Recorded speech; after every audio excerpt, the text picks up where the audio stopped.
Bismillahirrahmanirrahim. Duduk dulu. Bar, pindah sini, Bar.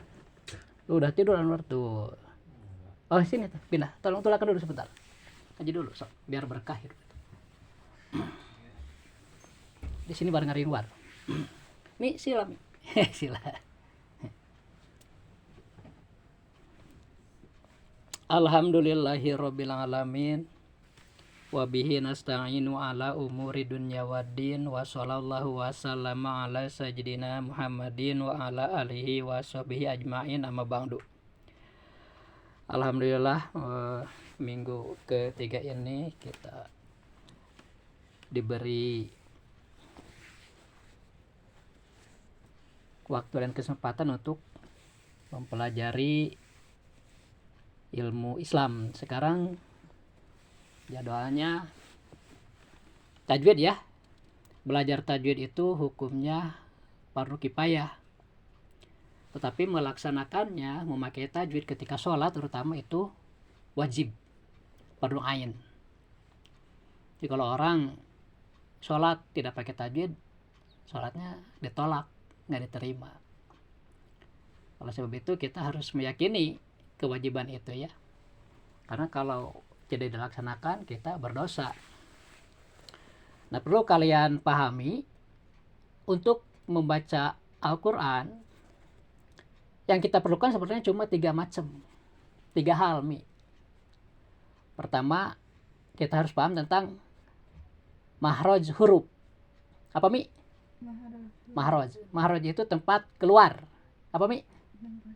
Jadi huruf itu ada tempat keluarnya. Yang kedua, sifat lazim. Apa, Mi? Sifat lazim.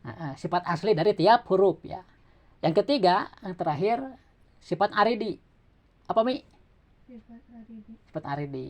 Satu apa, San? Makhraj. Kedua,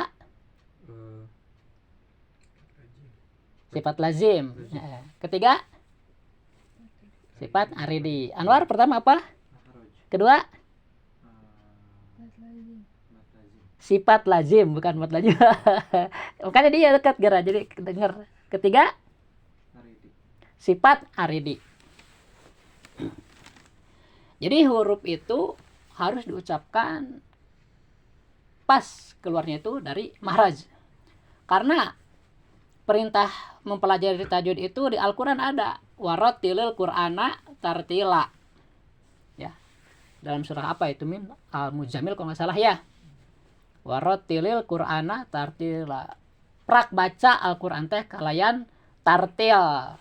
Tartil di situ menurut pemahaman ulama adalah memakai ilmu tajwid. Apa tajwid? Tajwid itu tahsinul Qur'an bi'to'i kulli harfin haqquhu. Membaca Al-Qur'an dengan baik dengan memenuhi hak-hak tiap huruf. Apa hak tiap huruf itu? Pertama, dikeluarkan dari mahrajnya.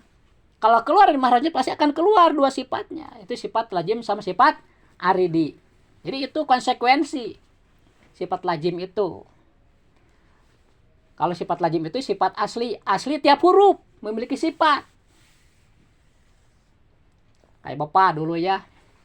Sebelum menikah dengan Mama itu, Bapak suka dikasih masakan sama nenek itu dari kecil ya, nih, yang manis-manis ya, sayur manis itu ya, segala. Jadi terbiasa manis. Jadi kebiasaan. Jadi sifat asli. Senang kalau manis gitu. Begitu nikah dengan Mama, kan Mama senang pedas. Awalnya Bapak tuh nggak suka gitu. Nggak suka. Kan kita senangnya manis. Jadi kasih pedas. Tapi karena kita rumah tangga ya, lama-lama kan saling mempelajari gitu ya. Itu hakikat pernikahan itu ya, itu.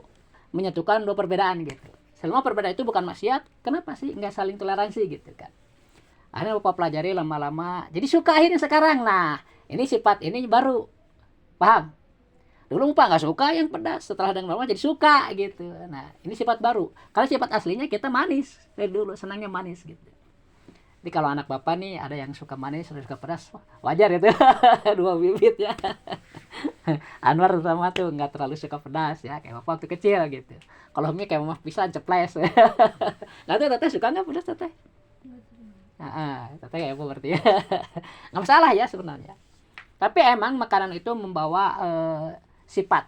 Kalau terlalu suka pedas biasanya orangnya suka cepat marah gitu. Ya, realitas gitu ya. Nah, kalau manis-manis biasanya tidak mudah marah gitu ya. Tapi sebenarnya yang penting ada tempatnya lah. Marah ada tempatnya ya. Kalau di tempatnya boleh. Kalau tidak nggak boleh gitu ya. Nggak baik. Kita itu Islam ada aturan gitu. Jadi ya tolonglah. Harus mulai mempraktekkan aturan-aturan itu ya. Karena hampir semua anak bapak nih udah balik ya. Udah wajib beramal sendiri sebenarnya. Sekali lagi permasalahan qiraatul Quran ya, karena diperintahkan harus bertajwid itu 3 masalah ya. Jadi kalian harus paham ini. Karena ini biar enak gitu ya. Kalau sudah tahu inti-intinya, nah nanti kita bisa mengambil apa yang harus didahulukan gitu ya. Pertama yang berkaitan dengan Al-Quran itu tentang mahraj, tempat keluar huruf ya. Harus tahu kalian itu. Harus tahu. Kedua tentang sifat lazim, sifat asli huruf. Ketiga sifat aridi, sifat yang baru. Kalau aridi mah itu tentang pertemuan huruf dengan huruf in. Ya, huruf dengan huruf. Pertama makhraj. Makhraj itu menurut para ulama ada 17. Ada berapa war? 17. Ya. Mahorijul hurufi sab'ata asyar 'alal ladzi yahtaruhu man ihtabar. Ya menurut para ulama ahli qiraah, ahli baca Al-Qur'an udah sepakat itu. Bahwa mahorijul hurufi semuanya ada 17. Yang 17 itu intinya terdiri dari 5 mahraj. Jadi 5 mahraj dipecah gitu, paham? Itu 17. Mahraj yang pertama ini itu halak. Apa Mi? Halak. Tenggorokan. Jadi dari tenggorokan ada beberapa huruf yang keluar. Itu secara garis besar pertama halak. Kedua jaupul pami. Apa Mi? Jaupul pami itu lolowong baham. Rongga mulut. Ya, kalau mulutmu terbuka, nah kelihatan kan berongga, di situ ada huruf yang keluar. Jadi mahraj huruf itu 17 intinya terdiri dari 5 mahraj, 5 tempat keluar. Ini sebelum dipecah 5 ya. Pertama apa tadi Mi? Halak atau tenggorokan ya. Apa San? Halak ya. Tenggorokan, dari tenggorokan nih keluar beberapa huruf. Yang kedua jaupul pami, apain? Artinya apa? Rongga mulut. Setelah ingat kan ya. Apa war yang pertama? Halak.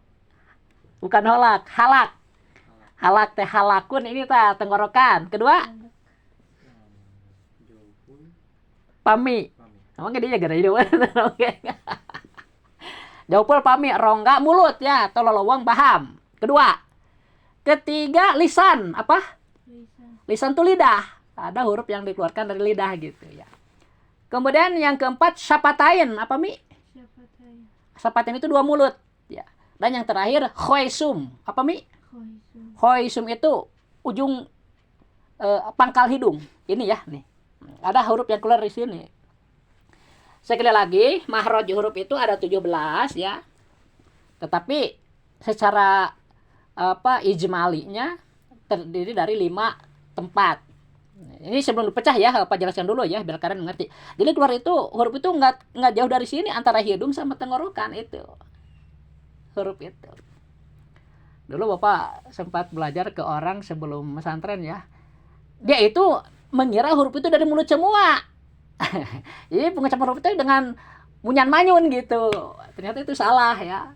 Salah. Padahal kalau yang udah tahu mah kebanyakan justru hurufnya di dalam. Di halak, lisan.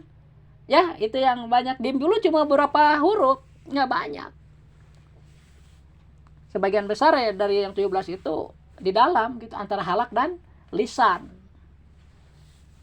Sekali lagi mahraj huruf itu secara ijmal ya, mahraj itu tempat keluar. Ada 5. Pertama apa tadi? Halak. Artinya apa? Tenggorokan. Tenggorokan ya. Kedua? Jaupul pami artinya? Rongga mulut. Ketiga? Lisan artinya? Keempat? Syapatain. Syapatain artinya? 2 bibir ya. Ini. Syapatain. Sapataini. Sapataini itu 2 bibir. Kalau 1 mah sapatun ya. Karena 2 lain sapatu kade. Ketiga khoisum apa? Khaisum. Pangkal hidung. Pertama apa war? Geus teu nuhun Anwar karunya. Pertama apa Mi? Halak. Halak. Apa cenah Anwar? Halak. Artinya apa halak? Tenggorokan. Nah, kedua apa war? Jaupul pami. Jaupul pami bukan haisul pami. Jaupul pami artinya rongga mulut. Ketiga apa war? Lisan. Lisan ya, huruf dari lidah. Keempat syafatain. Apa war? Wah, Nora kamu di bagian agama itu aktif dah, kan dulu paham. Kedua mulut ya, ketiga apa? Kelima apa san? Nor? Khaisum. Khaisum ya, pangkal hidung. Pangkal hidung. Nah, dari tenggorokan, ya, dari tenggorokan itu ada 6 huruf. Ya. Tapi sekarang kalian hafalkan itu dulu lah. 5 tempatnya dulu lah ya. Nanti ke depan kita lanjutkan. Dari tenggorokan ada apa aja yang keluar gitu ya. Jadi intinya 5 dulu ya, bahwa makhraj huruf itu secara gemblangnya secara ijmali itu terdiri dari 5 tempat ya, nanti terpecah gitu, jadi 17 gitu kan. Pertama halak ya, tenggorokan. Kedua jaupul pami, rongga mulut, lolowang baham cek namanya. Ketiga lisan. Keempat sapataini ya, 2 bibir. Yang kelima khaisum, pangkal hidung. Itu makhraj ya. Jadi kalian sekarang sudah tahu makhrajnya secara ijmal dulu, terdiri dari 5 tempat. Jadi kalian udah dapat pahala gitu.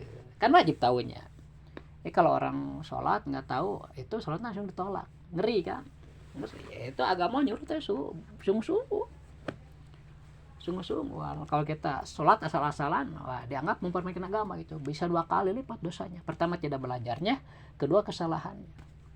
Makanya kita harus niat akan mempelajari ilmu agama tapakuh fiddin ya gitu selama hidup aja. Ya. Kan di Al-Quran diperintahkan. Palaulana para min kulli firqatin minhum taibatun liyatafaqqahu fiddin tuh harus mendalam ilmu agama. Diperintahkan Al-Quran. Terus hadis juga kan mayuridillahu bihi khairan tayani yufaqihu fiddin kata Nabi ya. Hadisnya itu sahih muttafaqun alaih. Bukhari Muslim. Kalau Imam Bukhari meriwayatkan, Imam Muslim meriwayatkan disebutnya muttafaqun alaih mi ya. Jadi kuat gitu, lebih kuat. Yang paling kuat kan hadis itu Imam Bukhari, kedua Imam Muslim ya. Tapi kalau dua-duanya sama gitu berarti sangat kuat pisan hadis itu. Berarti hadis mayuridillahu bihi khairan yufaqihu fiddin itu hadisnya Bukhari Muslim itu. Nah, kemudian untuk selanjutnya Bapak akan mengajarkan lebih dahulu tentang sifat lazim.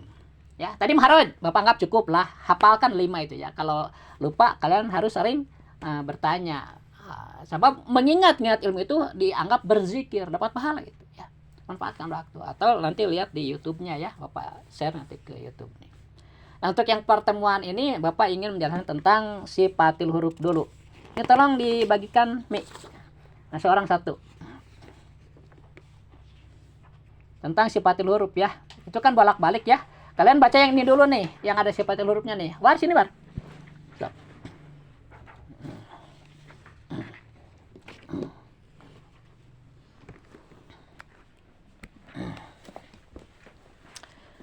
Tadi Bapak jelaskan bahwa huruf itu pertama dia memiliki makhraj, tempat keluar. Tempatnya ditentukan gitu. Nah, setelah dikeluarkan dari makhraj, maka tiap huruf ini memiliki sifat asli, disebut sifat lazim ya. Nah, sifat lazim juga sama seperti makhraj, ada 17 ya. Sifat lazim huruf ayat 17. Sama kan? Ada ya? Yang pertama jahar. Jahrun. Jahar. Yang pertama apa, War? Jahar. Artinya apa, War? Tertahan napas ya. Tertahan napas, jahar. Nah, yang 10 ini ya, nomor 1 sampai 10 itu memiliki lawan begitu. Berlawanan maksudnya. Ini sengaja Bapak bandingkan ya, Bapak jodohkan gitu. Nomor 1 itu jahar, lawannya nomor 2 hamas. Apa Mi? Hamas. Kalau jahar tertahannya napas, kalau hamas berjalan. Ya, kan berlawanan ya. Nah, itu. Nanti huruf-huruf itu ada yang memiliki sifat jahar, Kalau huruf memiliki sifat jahar berarti dia tidak memiliki sifat hamas gitu aja ya. Nah, yang memiliki sifat hamas berarti tidak memiliki sifat jahar. Contohnya mana? Misalnya minas sama i. Akhirnya kan hamzah ya. Minas sama i. Ya, bukan ain, hamzah. Nah, i itu hamzah itu memiliki sifat jahar. Artinya kalau kita baca kemudian diwakaf akan terdengar ketahan napasnya. Misalnya pis sama, kedengeran nggak? Pis sama, jadi kayak yang ngerem gitu. Pis sama, kedengeran War? Nah, jadi kan harus tahu, oh itu pis sama itu ay hamzah. Ketika diwakaf harus kedengaran jaharnya. Jadi jahar itu kedengaran pas diwakaf, dihentikan.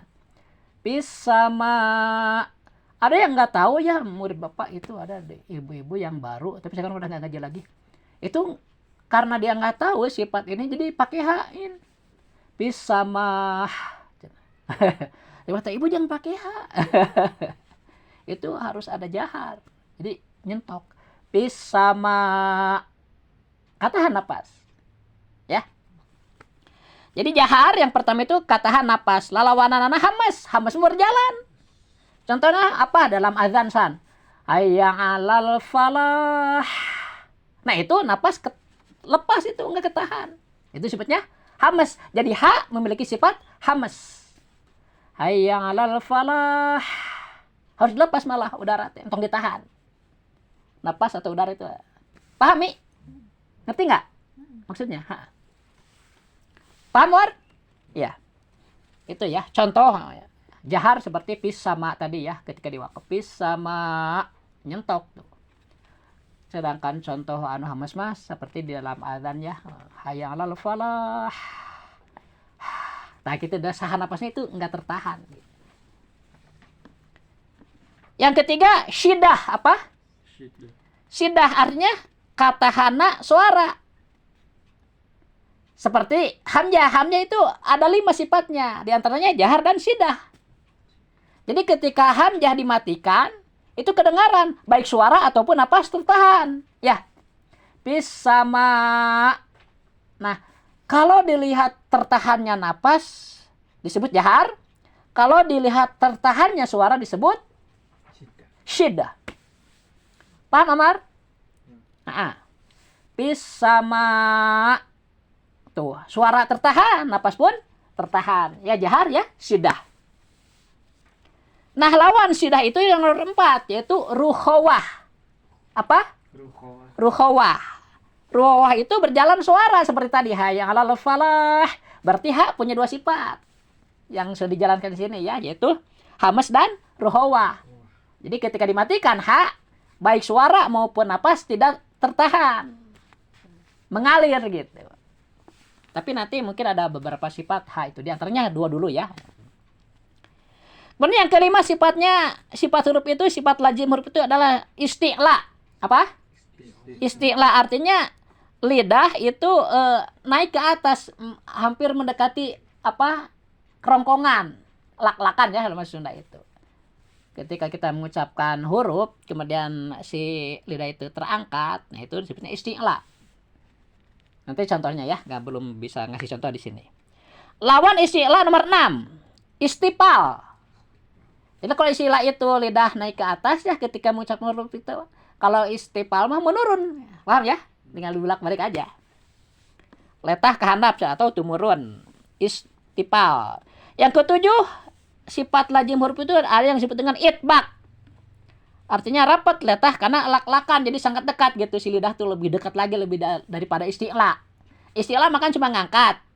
Oh ini mah lebih dekat lagi, disebutnya itbaq. Lawannya itbaq adalah infitah. Nomor 8 ya, renggang. Tina lak-lakan, menjauh gitu. Kemudian yang ke-9, idlaq. Idlaq itu enteng huruf karena lidah. Ketika kita mengucapkan huruf tersebut, lidah itu enggak terasa berat gitu. Yang suka terasa berat itu biasanya yang lidahnya pendek kayak orang Arab misalnya. Kalau kita alhamdulillah normal lidahnya, jadi enggak terlalu berat mengucapkan huruf itu. Ada huruf-huruf yang memberatkan ke lidah, misalnya kayak bunyi apa ya? Pokoknya ada huruf yang susah diucapkan gitu ya. Karena itu disebutnya idlaq. ya, berat gitu. Terutama yang lidahnya naik gitu. Yang ke-10 lawannya idlaq adalah ismat. Artinya huruf itu berat ke lidah gitu. Ketika diucapkan lidahnya terasa berat gitu. Sekali lagi sifat lazim huruf ada 17. Yang 10 memiliki lawan, yang 7 tidak. Yang 10 itu yaitu pertama jahar. Lawannya hamas. Kedua sidah, lawannya rukhawah. Ketiga isti'la, lawannya istifal ya. Keempat itbaq, lawannya infita. Kelima idlaq, lawannya ismat ya. Itu ya. Jadi sekarang perkenalan dulu lah ya. Huruf itu memiliki sifat lazim 10, yaitu yang 17 ya. Yang 10 barusan sudah dijelaskan. Kita lanjut ya. Sekarang ke sifat-sifat yang tidak memiliki lawan. Yang ke-11 ya. Ke-11 itu disebut sopir. Apa? Bukan sopir. Bukan sopir ini. Ya bahasa Arab. Sopirun ya. Artinya sopir itu apa? Ngaheyot, berdesis. Apa yang memiliki sifat sopir? Contohnya sod. Si. Jadi sebelum mengucapkan huruf itu ada desisnya dulu. Sirotol, sod. Nah, ketika kita mengucapkan itu ada sifat isti'la. Terangkat si lidah itu. Sod. Jadi sod memiliki sifat sopir. Berdesis, Anwar ya. Ngayat itu berdesis. Jika suara ular. Shhh, gitu Mi. Ular, pernah dengar desis ular? Kalau lewat gitu Mi. Hati-hati desisnya. Mata kita selalu berdoa kan ya. Lamun berdoa di leuweung mun teh mah doa teh naon ti kajangan teh nya. Allahumma inni a'udzubika min syarri ma yamsi ala batni wa min syarri ma yamsi ala rijlain wa min syarri ma yamsi ala arba wa min syarri ma yadubu alal ardi. Bapak pernah Mi ku guru diajarin doa itu. Doa supaya kita selamat dari hewan-hewan itu ya. Karena di Al-Qur'an ada disebutkan itu. Betul, waktu dulu Bapak suka ini Mi, kalau misalnya libur ya ke rumah atau ke Ciamis ya. Pernah mawa suluh harusnya ke gunung nyaminya sok dulu kan di Ciamis mah. Pas udah dapat suluh mau pulang, Bapak teh capek di dukuru lucu teh ngalonyornya udah ngebaca doa yang tadi. Di bawah Bapak itu ular hijau, tapi untungnya teh kehanap deh. Ya, kudu salam. Lu masuk pada oke, termasuk orang yang sedang ya wani henteu gitu, sieun teh. Cuma kaget udah sugan teh orai Min. Nah, itu pentingnya kita berdoa teh, ya. Tapi kalau di kota mah jarang ular ya. Bapak pernah lihat di sini Mi? Di apa? Di warung apa tuh teh? Ini Mas Putu tinggal di sini ada warung. Di sini ada gang kan, ada ular kecil. Sama di Pasir pun baru lihat ular di situ. Tapi kecil ularnya. Ada di hantunya. Apa? Kalau kan di hutan banyak ini setan. Oh iya, waktu itu Bapak kalau ngalur kan pagi Mi. Sampai siang gitu, enggak malam mah takut gitu. Jadi yang ke-11 ya, 11, 12, 13, 14, 15, 16 sampai 17 itu sifat lazim yang tidak memiliki lawan ya. Yang contohnya yang pertama itu yang ke-11 itu sifat sopir ya atau desis, artinya sopir itu ngaheot bahasa Sunda mah. Itu contohnya dalam pengucapan huruf sod.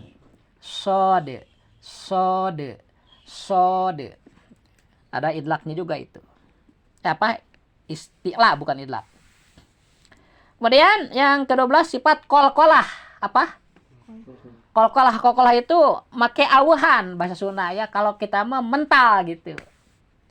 Yang memiliki sifat kolkolah itu ada 5 ya. Kopto bak jimdal, baju di toko. Misalnya qul huwallahu ahad. Pakai de Mi. Tapi yang terlalu kenceng ya, mah contoh unggul gitu. Qul huwallahu ahad. Allahus somad. Lam yalid, kan A itu. Lam yalid walam yulad walam yakul lahu kufuwan ahad, karena deui. Kalau kolahnya itu ke oin. Minal haqqo. Atau kalau minal hakikannya minal haqo kan tetap ya pentalanana gitu. Walaupun dibacanya minal haqi ya. Tapi kalau di wakaf. Nah, qalqalah itu ada dua, ada qalqalah sugro, ada qalqalah kubro. Qalqalah sugro itu qalqalah kecil. Qalqalah kubro qalqalah besar ya. Itu apa maksudnya begini? Kalau kalian lihat huruf qalqalah itu disukun ya, disukun itu qalqalah sugro. Itu mah pasti ada pentalan, ada qalqalahnya. Contohnya apa ya? Yak dipu misalnya. Yako kop kan? Yako ripu. Yako ripu. Yako. Yako. Qalqalah itu. Kalau qalqalah kubro itu berharkat, tidak disukun, tetapi kalau dimatikan jadi qalqalah dia. Contohnya qul huwallahu ahadun. Ahadun kan berharkat itu, tidak mati. Tapi kalau kita wakaf bacaannya jadi timbul qalqalah. Qul huwallahu ahad. Tapi kalau diwasolin nggak ada qalqalah. Nah itu ya, paham ya? Sifat qalqalah kubro, Anwar ya. Jadi qalqalah kubro itu jadi qalqalahnya ketika dimatikan hurufnya. Kalau dibaca mah nggak ada qalqalah. Coba agar alila samungkeun qul huwallahu ahadunillah, nggak ada qalqalah. Diwasal mah. Pahami? Itu sifat qalqalah kubro. Tapi qalqalah sugro karena disukun, ya mah mau diwasal mau diwakaf tetap aja qalqalahnya ada. Itu qalqalah sugro. Paham Anwar? Jadi qalqalah itu ada dua. Qalqalah sugro dan kubro. Kalau sugro itu yang disukun huruf qalqalahnya. Kan 5 huruf qalqalah. Qaf, ta, ba, jim, dal. Tah eta lamun disukun pasti qalqalah gitu. Kalau qalqalah kubro mah huruf qaf, ta, ba, jim, teh henteu disukun, berharkat. Dia jadi qalqalah kalau di wakaf dimatikan. Ngerti di wakaf Mi? Bacanya dihentikan gitu. Bismillahirrahmanirrahim. Itu di wakaf. Tapi kalau begini, Bismillahirrahmanirrahim. Ilhamdu. Itu di wasol. Paham? Nah, kamu harus tahu. Oh, ini bacanya di wakaf. Oh, ini bacanya di wasol. Bismillahirrahmanirrahim. Kalau di wakaf, si mim wajib dimatikan, Mi. Kan Bismillahirrahmanirrahim. Dua harkat matabi'inya. Tapi kayak di wakaf, si mim harus dimatikan. Jadi ditambah 2 tambah 4 jadi 6 harkat. Namanya berubah, bukan matabi lagi tapi mad arid lisukun. Bismillahirrahmanirrahim. Jadi 6 harkat, Mi. 6 ketukan. Him. Kalau disambung jadi matabi'i. Disambung Bismillahirrahmanirrahim. Ilhamdu. Hi-nya cuma 2 harkat. Jadi Bismillahirrahmanirrahim itu mad arid li sukun atau matobi, tergantung kamu bacanya, Mi. Kalau kamu bacanya nyambung, wasol, berarti hi-nya matobi, kan kasar bertemu iya sukun, matobi tanda. Kami belum belajar itu ya. Baru bacanya aja ya nggak apa-apa. Ya. Nanti kita mulai nih. Ya. Nanti akan diajarkan. Jadi sekali lagi qalqalah sugro sama qalqalah kubro itu berbeda ya.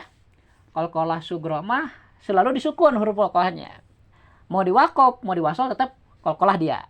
Tapi kalau qalqalah kubro, ya, timbul qalqalahnya ketika diwakaf. Qul huwallahu ahad. Nah ada de-nya. Qalqalah itu sebutnya, Mi. Karena diwakaf. Allahus somad. Lam yalid walam yulad, atau lam yalida walam yulada, ada yang bilang begitu, boleh ke akhir. Walam yakul lahu kufuwan ahad, ada d-nya, itu qalqalah namanya. Qul huwallahu ahad, qalqalah bukan? Qul huwallahu ahad, qalqalah bukan? Qalqalah. Kalau begini, qul huwallahu ahadunillah, ada qalqalah nggak? Nggak ada. Kan jadi ahadu. Untuk ahadu. Diwasal ahadunillah. Kalau diwakaf, diwasal jadi tambahan nun. Di depan. Kayak Muhammadanilladzi ya. Muhammadinilladzi tanhalu bil uqadu misalnya. Pakai nun. karena tanwin kembali ke aslinya nun mati ketika bertemu dengan alif lam. Muhammadinil ladzi qul huwallahu ahadunillah, itu tidak ada qalqalahnya ya pada adunya. Tapi kalau di wakaf ada qul huwallahu ahad. Mi kaharti tuh. Udah ngertinya. Nah, kembali ke sifat qalqalah ya, itu sifat nomor 12 ya, itu. Kemudian yang ke-13 sifat lain, lulus. Misalnya min khauf, nah itu lin. Atau soib ya. Itu jadi kalau patah bertemu wawu sukun atau patah bertemu ya sukun itu madlin namanya. Kalau di wakaf. Dia surat nani? Enak teh. Yang tadi khauf soib nih. Li'ilafi Quraisin ilafim surah Quraisy ya. Ilafihim rihlata sita iwas soib. Jadi nama harakat itu madlin. Nah, linnya itu karena ada patah bertemu iya. Iyanya disukun atau patah bertemu wawu, wawunya disukun. Karena kalau patah bertemu alif itu mad namanya. Atau domah bertemu wawu itu mad juga. Kasar bertemu ya sukun, mad juga gitu. Jadi ini mah patah, bertemu wawu sukun, bertemu ya sukun, mad lin ya. Jadi bacanya itu melenoy gitu. Harnya lin teh leuleus kan. Henteu heuras. Min khauf soib ya itu lin. Jadi huruf linnya itu wawu sama iya yang disukunkan, sebelumnya patah. Yang ke-14 sifat inhirab. Nah, inhirab belum ada contoh ya, Pak juga belum paham nih, nanti Pak cari dulu. Condong letah karena condong karena tungtung letahnya. Ketika mengucapkan huruf itu condong ke ujung lidah, maksudnya ini kayaknya kayak mengucapkan ini zal, sa, zo. Ah itu kan ujung lidah berperan di situ. Yang ke-15 sifat takrir. Takrir itu bergetar, yaitu ro ya. Cuma satu yang memiliki sifat takrir san. Bismillahir, harus kedengaran getarnya itu walaupun sedikit. Hir. Bismillahirrahmanir, harus kedengaran itu waktu membaca basmalah ya. Bismillahirrahmanirrahim. Jadi sing apiknya baca Quran tehnya. Sebab itu dialog dengan Allah gitu. Tajwid itu Allah yang menentukan gitu. Contohkan ku nabi, ku para sahabat, ku ulama gitu. Jadi kalau kita tidak pakai tajwid, jadi kalau bicara mah kasar, degugnya gitu. Teu sopan ka Allah teh ulahnya sing sieun. Ka jelema ge kudu sopannya, komo ka Allah teh gitu kan. Itu pentingnya tajwid. Yang ke-16 tapasyi. Apa? Tapasyi apa artinya? Mancawura napas. Jadi apa ya? Nyembur. Napasnya nyembur. Shh. Nah. Shin. Minash. Itu napasnya harus disemburkan. Kalau kalian dekat Bapak, kasemprot gitu. Minasyaitu. Minash. Nah, shin yang titik 3 itu ya, itu memiliki sifat tapasyi. Kalau sin kecil mah enggak, karena sin kecil mah pengucapannya gigi itu bertemu san. Sin. Anarnya sin. Tapi kalau sin besar titik 3 giginya enggak bertemu jauh. Tapi udara besar. Shh. Cek orang sunama juga ngagebahayam. Syuh. Syuh dulunya kan suka ngajemur apa pare. Suka datang hayam diusir. Syuh. Syuh. Kalau teh gitu. Nah itu tapasyi. Shin. Shin. A'udzu billahi minasy. Ditahan. Terus teuing. A'udzu billahi minasy. Sampai tapasinya kedengaran. Asyhadu alla ya. Asyhadu alla dina azan sama. Sing apik eta kade. Ulah ngudag lagu. Mahrajnya heula. Mun mahraj lancar lagu aluskeun gitu nya. Dulu waktu Bapak kecil mi di Ciamis kan sekolah ya. Ada lomba adan. Sebenarnya ada bagusnya mi lomba adan itu. Jadi orang adannya bagus. Oh itu anak-anak kelas 4 SD lah gitu ada. Bapak kebetulan di sana kan. Cuma Bapak nggak ikut waktu itu, belum ikutnya. Ya, Bapak kelas berapa? Kelas 5 waktu itu. Ciamis. Nah, ada anak yang pinter Mi, latihan bagus gitu. Wah, dijagokeun lah pasti menang gitu. Bagus adanya Mi. Pas tampil di depannya,